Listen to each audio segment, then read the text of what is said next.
قل هل يستوي الذين يعلمون والذين لا يعلمون إنما يتذكر أولو الألباب.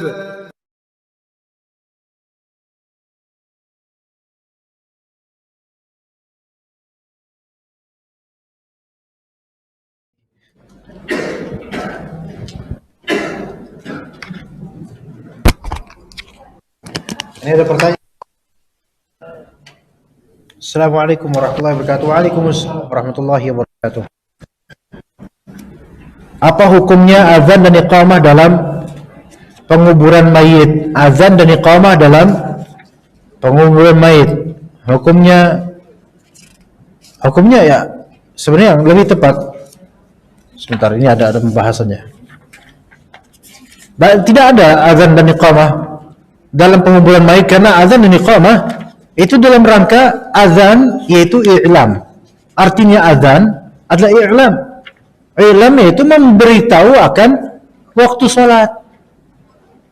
Nah, kalau di kuburan memang memberitahu waktu sholat, jadi nggak usah diazanin. Itu yang lebih tepat. Begitu pula hewan bayi lahir, walaupun sebagian ulama Syafi'iyah menganjurkan itu, tapi nggak diazanin. Bayi baru lahir, Allahu Akbar, enggak. Ya, ini belum waktu sholat. Nanti pas waktu sholat antum azan di masjid aja. Ya, begitu. Dan juga iqamah, karena iqamah maknanya adalah mengumumkan berdirinya waktu sholat, atau mulainya imam datang untuk berdiri untuk sholat. Jadi kalau misalnya iqamah dan azan di kuburan, itu tujuannya apa? Kalau tujuannya untuk prosesi penguburan, maka ini bid'ah. Tapi kalau tujuannya untuk sholat, maka ini haram. Karena sholat di kuburan tidak boleh, kecuali satu, sholat jenazah. Sholat di kuburan itu tidak boleh kecuali satu, sholat jenazah.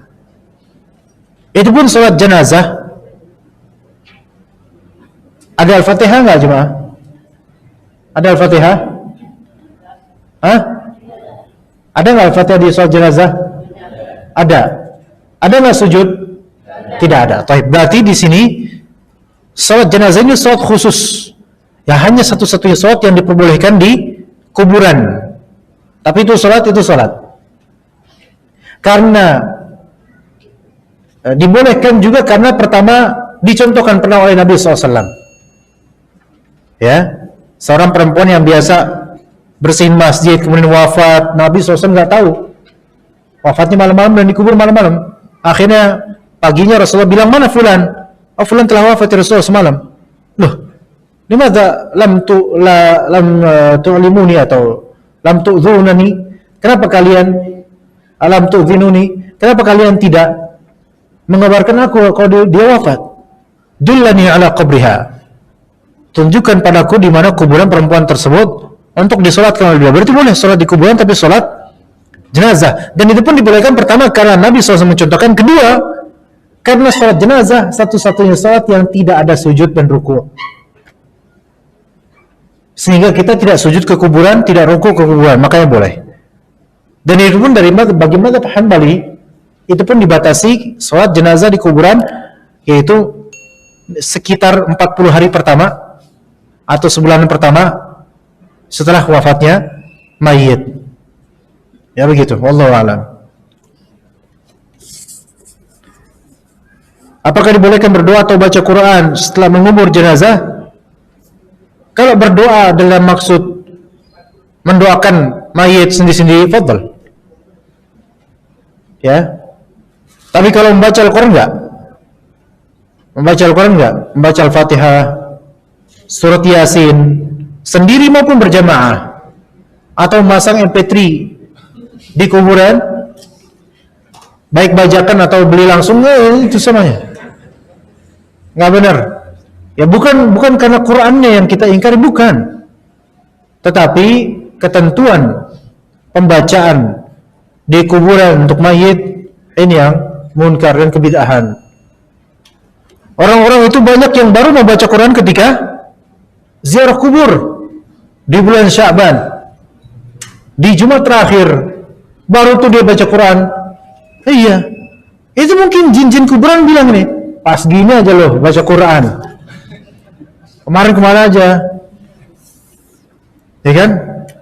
Gak pernah baca Quran. Itu pun dibaca Al-Fatihah dan Yasin saja di kuburan. Yang perempuan kemudian pakai jilbab, biasa jilbab artis. Kalau kuburan gimana sih? Ya jilbab tipis, masih kelihatan rambutnya, kemudian pakai tas branded. Iya, nama brandnya Cockroach, ya.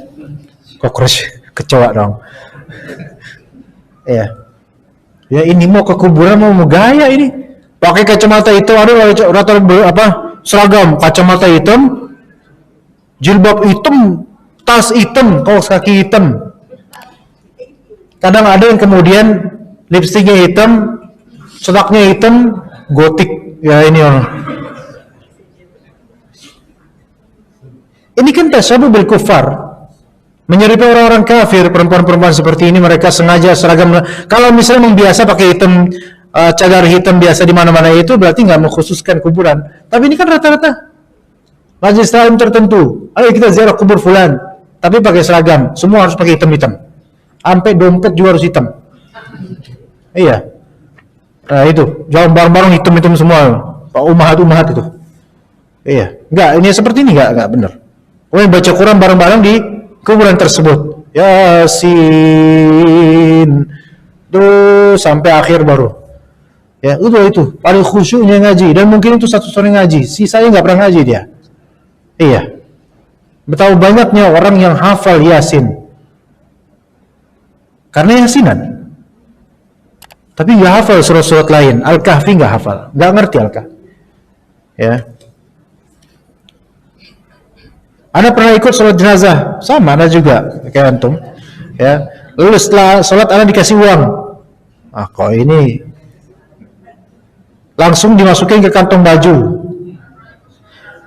Ini mungkin langsung dikasih uang sama siapa ini? Mungkin antum kelihatan miskin kali Pak, jadi dia dikasih uang langsung. Anda pernah ikut sholat jenazah, lalu setelah sholat Anda dikasih uang langsung dimasukin kantong baju. Apa hukum uang yang Anda terima? Anda lebih condong ke tidak boleh. Kenapa? Jazakallah khair. Uang ini halal sebenarnya, uang ini halal. Tapi antum sebagai apa ya? Seorang yang memiliki qalbu tidak pantas untuk menerimanya. Tapi ini langsung dimasukin ke kantong baju. Enggak, ini yang langsung dimasukin. Sama siapa yang masukin? Sama orangnya apa antumnya? Kok antumnya berarti antum memang berharap. Alhamdulillah langsung dimasukin. Tapi kalau sama keluarganya balikin. Jangan. Harusnya aneh ngasih antum, jangan. Enggak. Akhirnya berantem di situ. Ya udah. Balikin. Tapi kalau nggak bisa balikin, antum gimana caranya supaya amplop atau uang tersebut tidak antum terima? Iya. Ini berkaitan dengan kebid'ahan ya dalam hal ini, karena justru keluarga mayit menyediakan ini malah justru kebid'ahan. Kalau ustaz misalnya, masjid masih butuh bantuan. Terus bangunan masih acak kadul dan butuh dana. Ustadznya isi pengajian, dikasih amplop. Tega nggak ustadznya? Langsung gercep gitu ambil? Enggak usah, ini kan antum lagi butuh pembangunan. Lagi pula paling berapa paling isinya gitu kan? Sombong ustadznya. Udahlah, nggak usah. Anda ngajar di sini gratis aja, gitu aja. Nanti pas sudah selesai pembangunannya, di total semua yang belum pernah dikasih.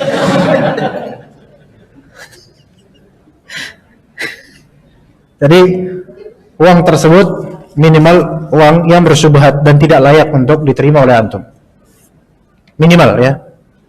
Walaupun pada zat uangnya itu halal sebenarnya, tapi syubhat di sini adalah syubhat diri dia itu belum tentu dengan kerelaan orang yang memberi, keterpaksaan ya.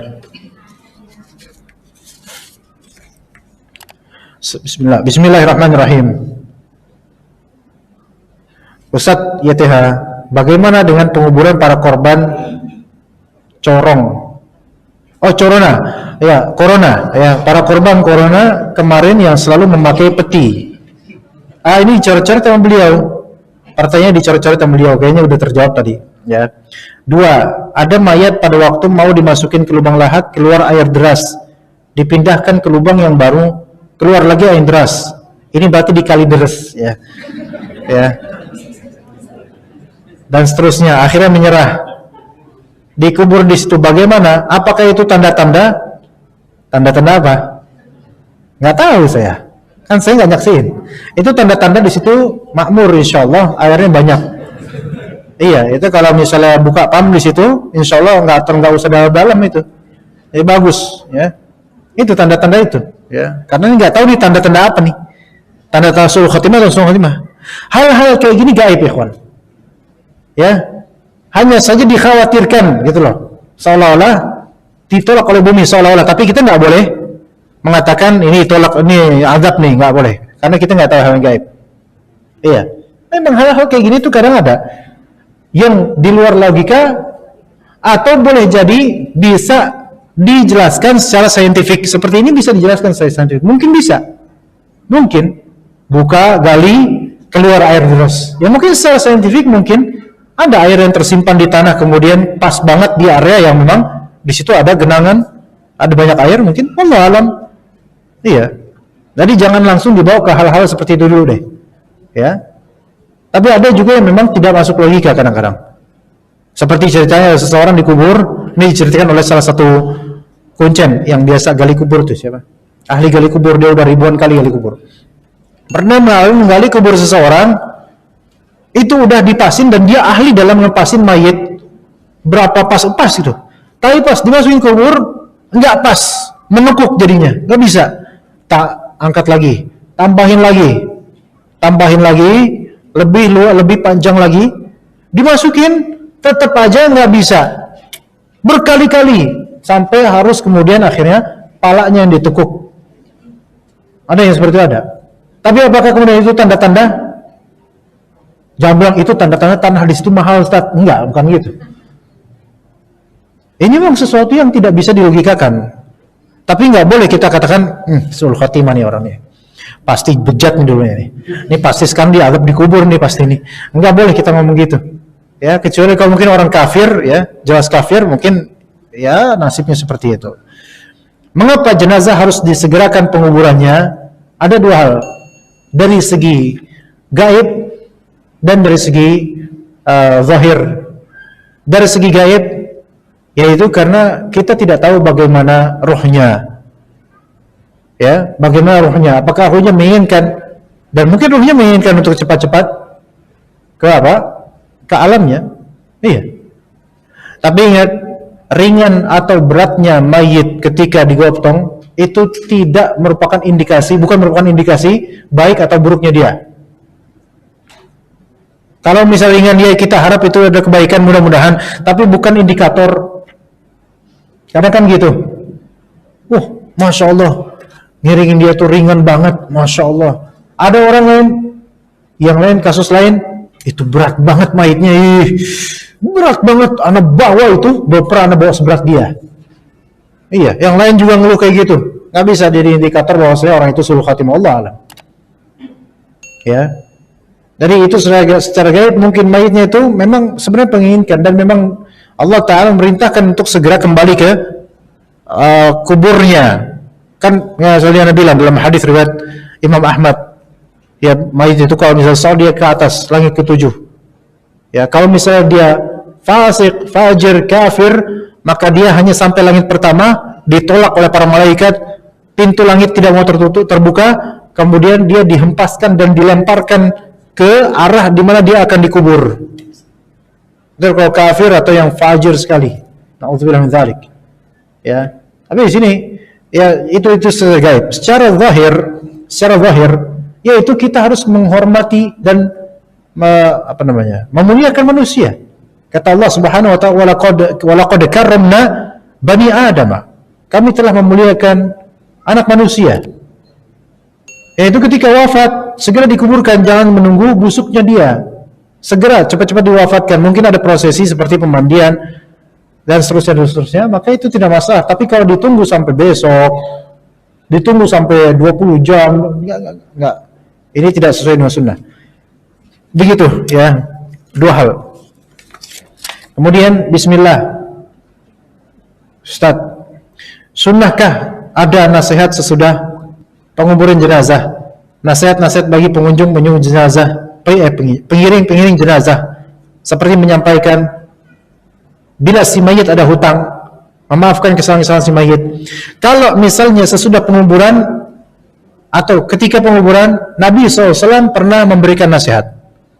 Di antaranya ketika prosesi penguburan yang tadi kita bilang lahatnya belum jadi. Hadis Barra bin Azib tadi, lahatnya belum jadi. Sementara kerandanya atau mayitnya itu masih taruh di bumi. Nabi SAW kemudian duduk mustaqbilal qiblah, menghadap kiblat. Kemudian kami juga, yaitu sahabat, duduk menghadap kiblat juga, ikut Nabi. Kemudian Nabi SAW dengan sebatang ud kayu mengorek-ngorek debu-debu di dekat kuburan, ya kayak iseng gitu. Dan dalam hadis tersebut disebutkan bahwasanya kami terdiam betul-betul seolah-olah ada burung di atas kepala kita. Ngerti nggak? Orang yang diam seolah-olah ada burung di atas kepalanya. Gimana coba? Orang yang diam seolah-olah burung ada. Kalau misalnya antum lagi bengong, terus ada burung di atas kepala kita, kepala antum nggak diam nggak? Diam bertahan supaya burung itu tetap di sini, ya nggak? Benar nggak? Iya. Diam gitu, nggak bergerak gitu. Kemudian Nabi SAW juga mengatakan, ya, berlindunglah kalian kepada Allah dari azab kubur. Ini kan mau'idhah, nasihat. Ya. Begitu pula setelah pemakaman atau penguburan seseorang, Rasulullah SAW pernah mengatakan, sesungguhnya teman kalian ini sedang ditanya saat ini. Maka berlindunglah dari fitnah kubur dan semisalnya. Nah, ini menunjukkan bahwa saya diperbolehkan seorang alim untuk memberikan mau'izah atau mengingatkan orang setelah penguburan atau ketika menunggu di kuburnya seorang jenazah. Tapi kalau misalnya menyampaikan bila si mayit ada hutang, maka Anda pikir ini bukan majalnya di kuburan. Atau memaafkan kesalahan si mayit, ini boleh kita bilang, semoga misalnya ada kesalahan beliau, kita maafkan semua insyaallah. Misalnya itu nggak masalah. Tapi kalau masalah hutang, itu bukan di sini, bukan di sini ininya, ya. Gitu, wallahu a'lam, bukan di kubur. Assalamualaikum. Apa di masjid biasanya itu, ya, di masjid ngumpul dulu setelah salat, lama lagi tuh, ceramah dulu ustadznya, pembukaan, muqaddimah, prolog, khatimah dan seterusnya. Ya, kemudian isyhadu bi annahu khair,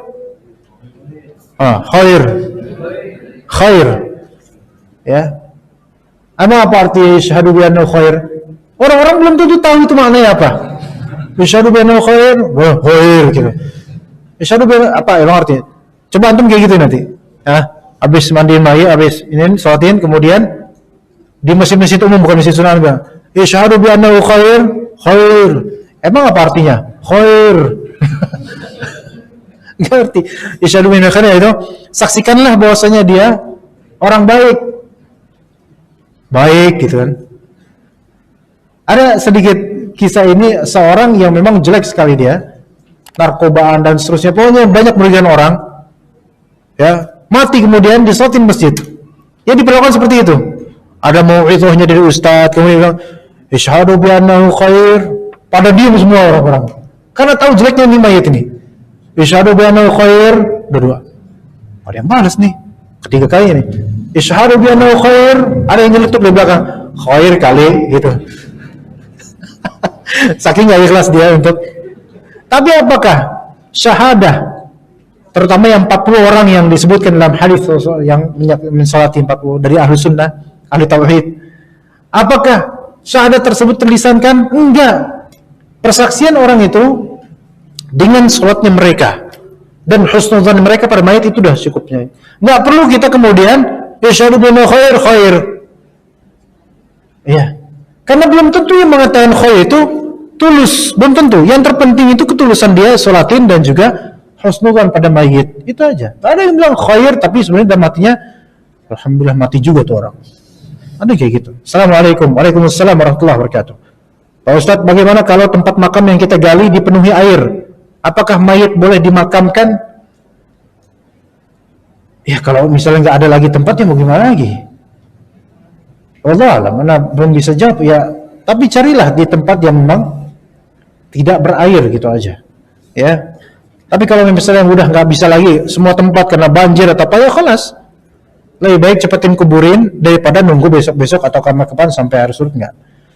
Assalamualaikum. Waalaikumsalam warahmatullahi wabarakatuh. Kalau keluarga yang dia punya akidah menyimpang, wahdatul wujud, tapi dia tetap mengaku Islam. Kalau dia wafat sedangkan kita keluarganya, apa yang harus kita lakukan? Dan kita yang mengurus mayatnya? Wahdatul wujud. Wahdatul wujud. Ada juga yang mengatakan itu sebagaimana menggaling kalau kaul gusti. Yaitu Allah Subhanahu wa taala bagi mereka menyatu dengan makhluknya atau dengan sebagian makhluknya atau bersatu dengan makhluknya. Ada namanya wahdatul wujud, ada namanya hululiyah. Ya. Mungkin wahdatul wujud ini yang seperti bahwa segala yang ada itu adalah Allah. Kalau hululiyah, Allah menempati makhluknya. Kalau dua-duanya adalah keyakinan kufur. Dan ini merupakan kemurtadan seseorang, kekufuran seseorang, keluar dari Islam. Maka kalau misalnya, walaupun aku Islam, dan fulan ini, dia ini tahu akidahnya serusak itu, walaupun sholat, tapi menganggap bahwasanya ini perwujudan Allah semua, atau Allah Ta'ala bisa menyatu dengan makhluknya, maka ini keluar dari Islam. Maka ketika dia wafat dan kita keluarganya, kita tidak mengurus mayitnya. Kalau kita tahu keadaannya, kita tidak mengurus mayitnya, tidak mensolatinya. Tetapi kalau misalnya keluarga kita masih menganggap dia muslim karena nggak ngerti hal-hal seperti ini, maka biarkan mereka mengurusinya. Adapun kita yang mengetahui keadaan kafirnya dia, nggak boleh kita urusi, nggak boleh kita solati. Biarkan mereka yang mengaku masih muslim untuk mengurusi atau mensolatinya. Jangan untuk mencegah orang-orang untuk mensolatinya. Ya, begitu. Apa yang boleh kita lakukan jika ada teman-teman keluarga yang kafir meninggal? Jika ada teman-teman, apa yang boleh kita lakukan jika ada teman-teman keluarga yang kafir meninggal? Maksudnya apa? Jika ada teman-teman keluarga yang kafir meninggal, ya biarin aja meninggal, kan kafir dia. Antum boleh ngapain aja terserah. Ya, boleh nggak mentakziah? Sebagian ulama membolehkan kalau untuk takziah selama dengan syarat tidak ada ikhtilat, kemunkaran dan kesyirikan dalam takziah tersebut. Ya begitu aja. Ya, jadi boleh ngapa-ngapain, biarin aja. Kalau misalnya orang yang kafir meninggal, biarin. Apakah melepas sendal di pemakaman berlaku untuk akhwat juga? Kan pakai kaos kaki. Waduh, pertanyaan susah juga ini. Pertanyaan pertama sebelumnya, apakah akhwat ummahat perempuan itu diperbolehkan untuk apa? Ziarah kubur. Kalau untuk tasyi'ul jenazah, yaitu mengiringi jenazah, perempuan nggak boleh. Ya, mengiringi jenazah perempuan nggak boleh. Apalagi kalau sampai menggali kuburnya, nggak boleh perempuan menggali kuburnya. Menggali kubur kemudian menerima dari bawah kemudian apa? Nggak boleh. Terjadi percampur bauran laki perempuan. Dan juga bukan fitrahnya mereka untuk itu. Tapi untuk masalah, jazakallahu khair. Untuk masalah mengunjungi itu ziarah kubur, khilaf di antara ulama. Ada yang mengharamkan secara mutlak, ada yang membolehkan secara mutlak, dan ini perkataan yang lemah, yang membolehkan secara mutlak lemah. Tapi yang lebih tepat adalah haram kalau sering dan dianjurkan kalau sesekali saja. Karena dalam hadis la'ana Rasulullah SAW zawarat al-qubur. Rasulullah SAW atau Allah Ta'ala melaknat perempuan yang zawarat dan walaghah itu sering bolak-balik ziarah kubur. Dan diriwayatkan Aisyah radhiyallahu anha, beliau juga pernah menziarahi kubur saudaranya. Maka ini enggak masalah. Perempuan menziarahi kubur tidak masalah. Oke, kita pilih pendapat itu, asal jangan sering.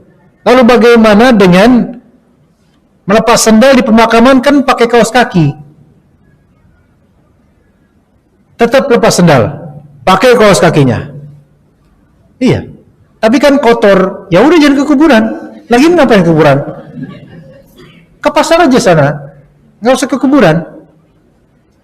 Iya, begitu ya.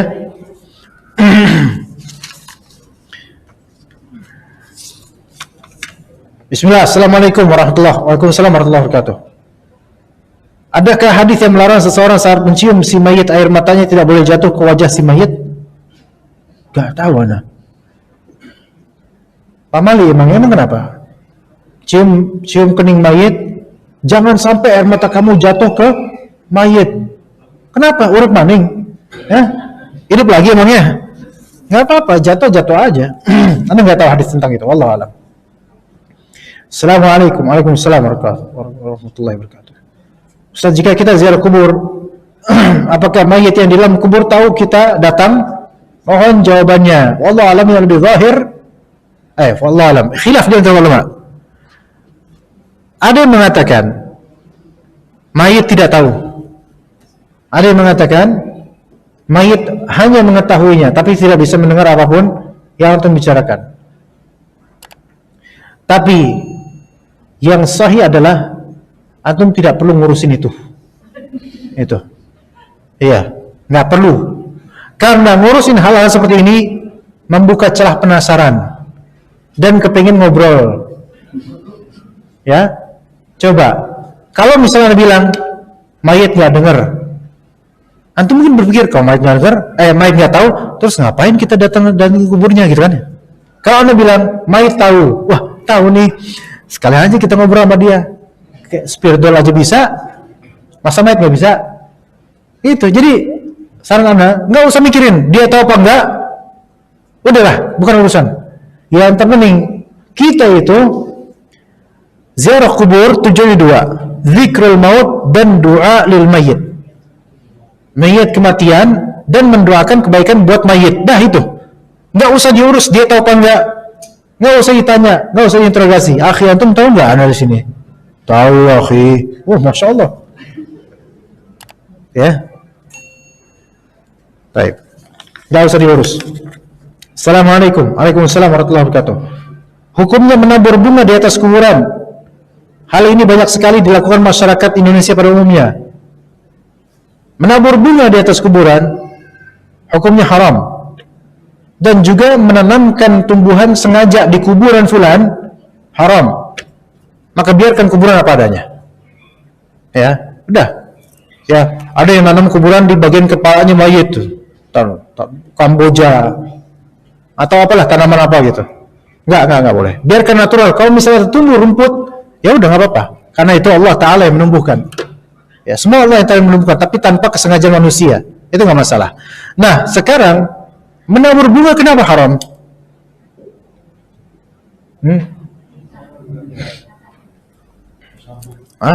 Ya, bismillah.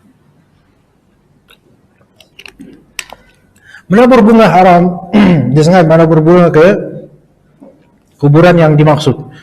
Haram karena itu merupakan bentuk penyerupaan terhadap orang-orang kafir, Nasrani terutama. Imma dia bentuk tasyabbuh dan itu berbuat maksiat, imma dia berupa bid'ah. Jadi ada dua pilihan.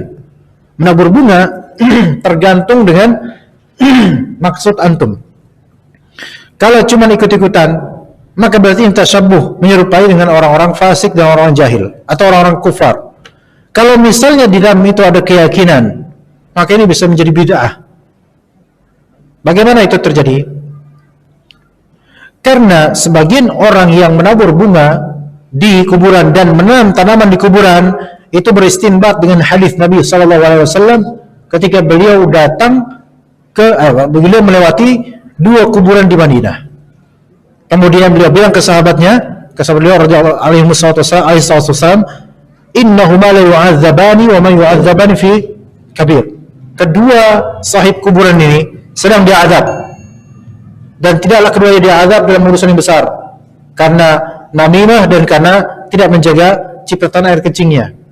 Maka diazab dia. Nabi SAW diberikan oleh Allah Ta'ala ilmu tentang kondisi mayit ini Ini berarti wahyu bukan? Wahyu. Kemudian Nabi SAW memotek semacam batang atau ranting yang masih basah, ditancapkan di situ, dimaksudkan dengannya untuk meringankan azab kuburnya. Paham di sini? Maka kemudian mereka itu menaburkan bunga atau menanam pohon, maksudnya adalah supaya meringankan azab kubur berarti dia azab dong, berarti tahu dari mana, ya kan? Kemudian maksud mereka itu, sugesti mereka seperti itu. Kalau enggak karena ikut tradisi berarti tasyabuh, atau mereka berkeyakinan ambil dari hadis yang tadi. Maka kita jawab dengan dua jawaban. Pertama, perbuatan menancapkan ranting yang masih basah itu, maksudnya masih basah itu baru dari pohonnya atau misalnya, itu adalah khusus Nabi SAW saja yang melakukannya. Buktinya para sahabat tidak melakukannya setelahnya. Itu dia bukti. Sehingga antum jangan melakukannya. Itu khusus Nabi SAW. Khalas. Bukan untuk kita. Kita nggak bisa. Dan nggak bermanfaat perlakuan seperti itu untuk kita, dari kita. Itu yang pertama. Kedua, Nabi melakukan itu karena ada alasan. Yaitu apa? Untuk meringankan azab yang ada pada dua orang di kubur tersebut. Ya. Sementara kita itu melakukan itu tahu dari mana dapat azab? Meringankan azab. Apakah benar meringankan azab? Kita nggak tahu apa-apa tentang apa yang di dalam kubur ini. Ya. Kemudian yang ketiga, berkaitan yang kedua tadi, Rasulullah SAW mengetahui hal gaib yang diberitakan oleh Allah Ta'ala berupa keadaan orang itu. Sementara kita tidak tahu. Sehingga ketika Rasulullah mengetahuinya, maka Allah memerintahkannya untuk melakukan hal seperti itu. Nah, ketika kita tidak mengetahuinya, maka tidak ada perintah untuk kita kecuali doa saja. Khalas, doa saja. Iya begitu. Jadi menabur bunga itu imma dia merupakan maksiat, yaitu bentuk tasyabuh, menyerupai orang-orang kafir dan mengekor pada orang-orang jahil, atau dua, dia merupakan kebid'ahan yang tidak ada syariatnya, walaupun Nabi melakukannya, tapi itu hanya khusus untuk Nabi SAW. Contoh lain yang hanya Nabi untuk melakukannya, tapi kalau kita melakukannya jadi bid'ah. Apa? Bertapa.